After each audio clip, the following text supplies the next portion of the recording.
এই যে 5 জন সমন্বয়ক আমি আমার কাছে গেছিলাম, এটা কি আমি নিছি?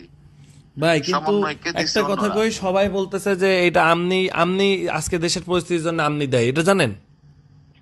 এই কেমনে? যে এই সমন্বয়কগুলার রাত ধরলে নাকি এত গ্যাঞ্জাম হইতো না, এটা আওয়ামী লীগের লোকজন আরে বলতেছে। সমন্বয়কে আমি এই কথাটা ক্লিয়ার করবো, এই সমন্বয়ককে তো হারুন ধরে নাই।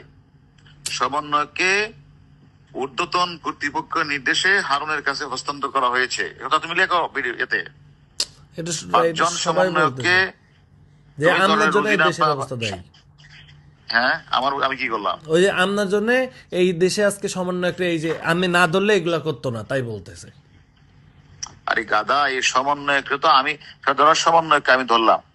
ধরার পরে কি এনে কমিশনার, আইজি, সচিব, সরকার প্রধানমন্ত্রী ছিল না? তা তো ছিল, সবাই তো জানতো না, জানতো তো অবশ্যই। তাহলে এই কথাটা আমাকে বলতেছো কেন? আমার কথা হলো আমি যে বলতেছি, প্রধান শোনো, বলতেছে, না আমার না কি না, করার?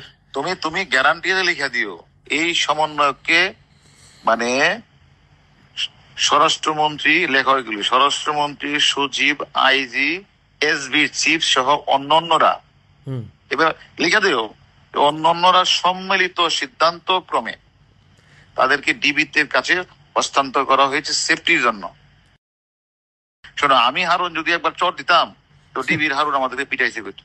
হ্যাঁ। আমি এদের সাথে ভালো ব্যবহার করছি, ওদের বাপ মাকে ডেকে না আমার লোক ভাত খাওয়াইছি, ওদের না ভাত খাওয়াইছি, ওদের বাপ মাকে ভাত খাওয়াইছি। অর্থাৎ মানুষ আশ্বস্ত হওয়ার জন্য যে দেখো ডিবির হারুন কত ভালো বিহেভ করতেছে, এটার জন্য, আর কিছু না।